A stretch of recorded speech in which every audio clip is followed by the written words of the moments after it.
karena beban taklif itu sesuai kemampuan. Jika nggak bisa ya tadi itu. Misalnya seseorang yang bisu tidak bisa takbiratul ihram, ya yang penting dia dalam hatinya mengucapkan itu meskipun tidak terucap dalam lisan, maka itu sudah sah baginya untuk sholat.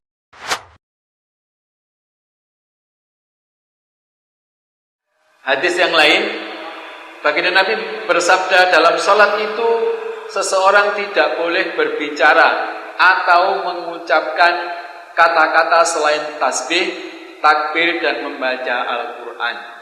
Bahkan dalam bahasa Arab sekalipun tidak boleh ada kalimat-kalimat lain selain bacaan-bacaan yang sudah diajarkan di dalam sholat.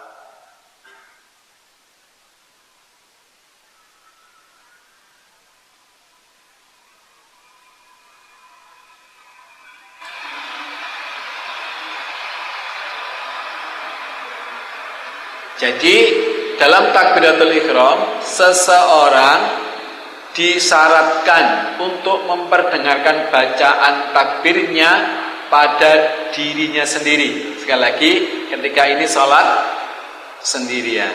Jadi menjadi disyaratkan ketika takbiratul ihram itu kita mendengar suara kita sendiri. Dan kalau menjadi imam disunahkan untuk dikeraskan.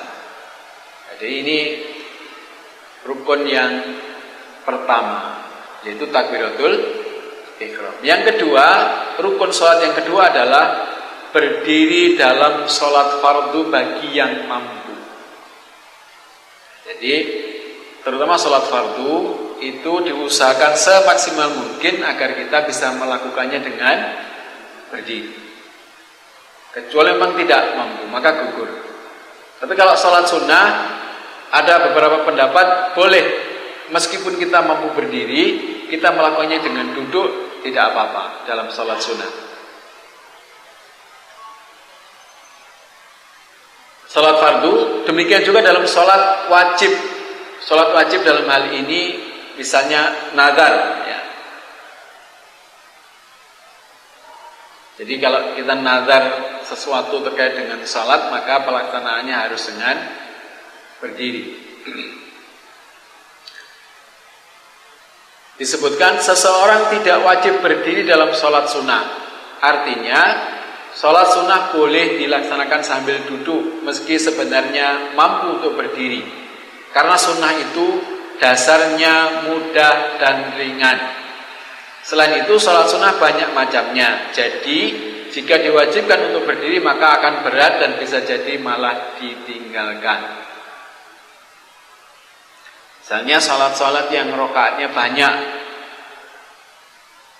Sholat mutlak itu tidak ada batasnya berapa rokaat. Misalnya kita punya waktu panjang, sholat mutlak berapapun rokaatnya, yang penting dilaksanakan 2 rakaat, itu boleh dilakukan sambil duduk. Duduk di sini duduk di lantai, bukan. Sebisa mungkin utama itu adalah duduk di sini, maksudnya duduk yang bisa kemudian melakukan apa Pak? Sujud. Nah, itu yang lebih utama. Kalau memang justru nggak bisa duduk, misalnya duduk di kursi misalnya, ya enggak apa-apa. Ini kondisi-kondisi yang dikecualikan.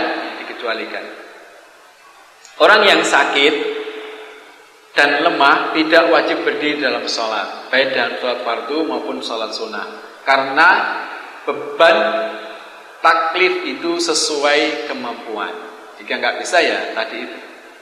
Misalnya seseorang yang bisu tidak bisa takbiratul ihram, ya yang penting dia dalam hatinya mengucapkan itu meskipun tidak terucap dalam lisan, maka itu sudah sah baginya untuk sholat. Tapi sekali lagi itu tidak berlaku untuk orang lain, sehingga tidak bisa menjadi imam. Jadi imam itu syaratnya adalah salah satunya sholatnya harus sah untuk dirinya dan sah untuk orang lain, untuk makmum. Nah itu syarat yang agak berat.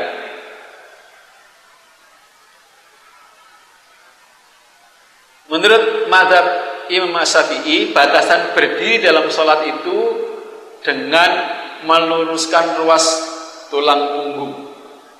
Jadi misalnya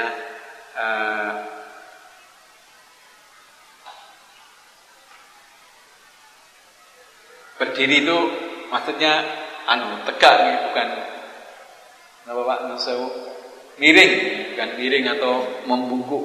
Jadi berdiri. Itu yang dimaksud berdiri.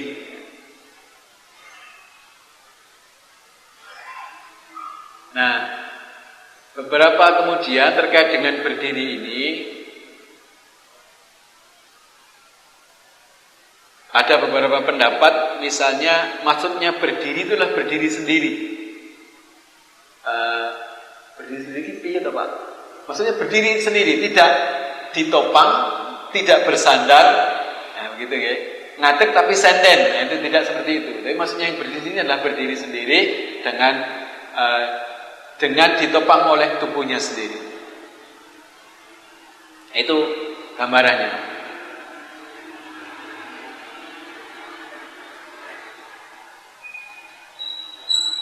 Kemudian sholatnya orang sakit atau kapan gugur wajibnya berdiri.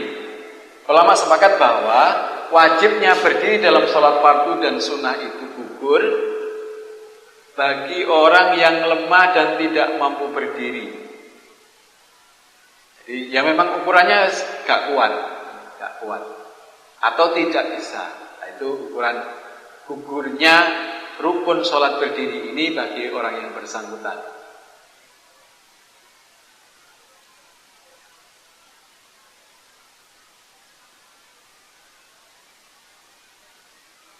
Nah, kemudian dari bab ini kemudian muncullah kemudian aturan-aturan bagi yang tidak mampu berdiri boleh sholat dengan kondisi duduk. Dan ternyata duduk bagi orang yang sakit juga tidak mampu, maka boleh sholat sambil berbaring. Bagaimana tata caranya? Sholat sambil berbaring ini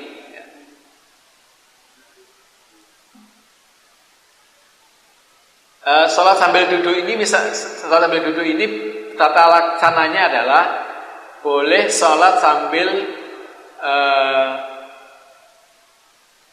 yang berbaring itu meletakkan kakinya diseluncurkan ke arah kiblat, dan ketika dia rukuk dan sujud itu dengan isyarat.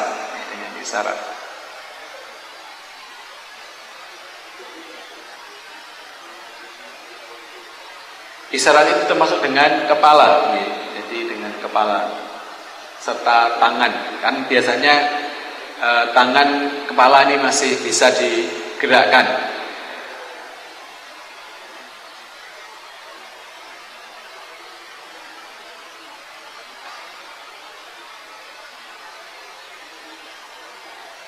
Menurut Imam Asy-Syafi'i, jika seseorang sudah tidak mampu berdiri sama sekali, misalnya jika ia berdiri maka akan mengalami kesulitan yang berat dan ia tidak mampu menahannya, seperti pusing dan pening, maka ia boleh sholat sambil duduk sesuai kemampuannya. Jika ada orang yang kalau berdiri itu kelemun-kelemun, keleyang-keleyang, nah itu boleh duduk. Nah, jika sudah tidak mampu sholat sambil duduk, maka ia wajib sholat sambil berbaring. Kalau menurut Imam Syafi'i, miring dan menghadapkan wajahnya ke arah kiblat. Ya, miring ke kanan lebih afdol daripada miring ke kiri. Dan hukumnya makruh miring ke kiri jika masih bisa miring ke kanan. Jadi kalau menurut Imam Syafi'i, tata laksananya adalah menghadap kiblat. Jadi kepalanya di sebelah utara, kayak tata laksananya orang yang meninggal itu, kepala di utara terus miring ke kanan menghadap ke arah kiblat. Ini menurut Imam Asy-Syafi'i. Bagaimana tata cara sholat bagi orang yang tidak mampu berdiri dan tidak mampu duduk? Yang ketiga, rukun dalam sholat adalah membaca surah bagi yang mampu. Ya. Saya pun jam 4. 5 menit. Nggih.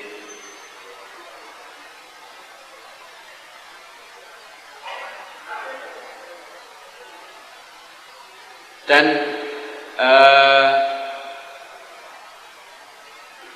membaca surat ini terutama adalah surah Al-Fatihah. Kemudian dalam membacanya dengan basmalah. Ini menurut mazhab selain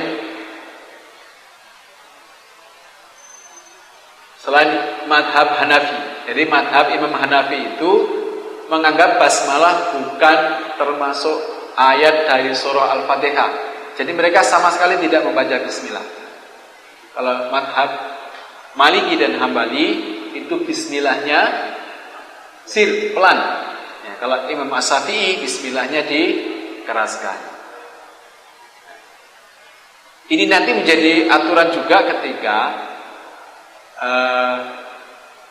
kaidah dalam berjamaah.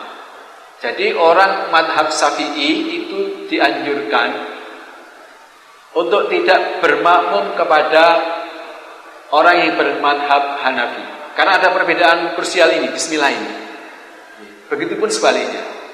Jadi dianjurkan atau bahkan dimakruhkan untuk berjamaah pada madhab yang berbeda dalam hal rukun sholat, karena ini bagian dari rukun sholat. Karena madhab Imam Hanafi ini sama sekali tidak membaca bismillah.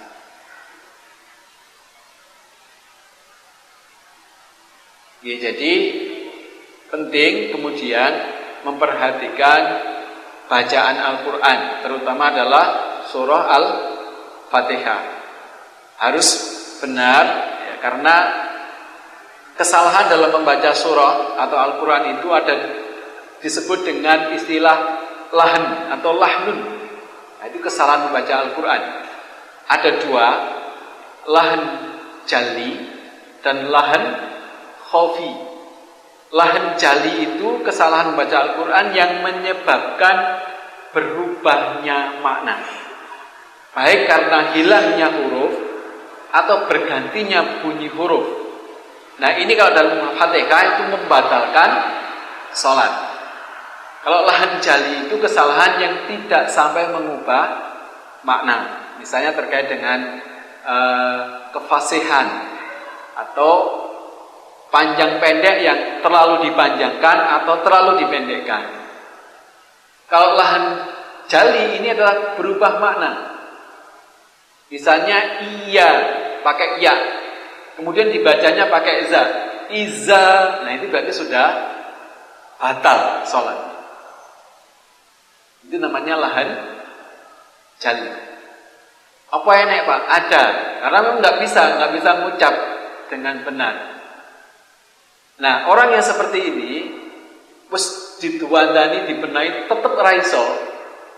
Ketika dia sholat sendiri, itu sholatnya tetap sah bagi dirinya. Tapi ketika dia menjadi imam dan di belakangnya ada orang yang bisa mengucapkan kalimat itu dengan benar, maka sholatnya imam sah, sholatnya makmum yang tidak sah. Jadi hati-hati dalam berjamaah itu banyak kaidah-kaidah yang harus diperhatikan. Nah, di sini jemaah yang dimuliakan oleh Allah, pentingnya kita belajar, terutama adalah fikih ibadah dan dalam hal ini adalah fikih sholat. Mudah-mudahan pekan depan bisa kita lanjutkan di waktu-waktu berikutnya, karena waktunya sudah hampir isya. Mudah-mudahan dari 3 rukun ada 6, nanti masih kurang 3 lagi bisa kita bahas di waktu berikutnya. Dari 3 tadi menjadi tambahan keilmuan bagi kita semua, sehingga menguatkan ibadah kita menjadi lebih berkualitas dan diterima oleh Allah Subhanahu wa taala. Kurang lebihnya mohon maaf. Mari kita cukupkan dengan hamdalah, alhamdulillahirabbil alamin, dan doa penutup majelis. Subhanakallahumma wa bihamdika asyhadu an la ilaha illa anta astaghfiruka wa atubu ilaik. Kurang lebihnya mohon maaf. Wallahul muwaffiq ila aqwamit thariq. Wassalamualaikum warahmatullahi wabarakatuh.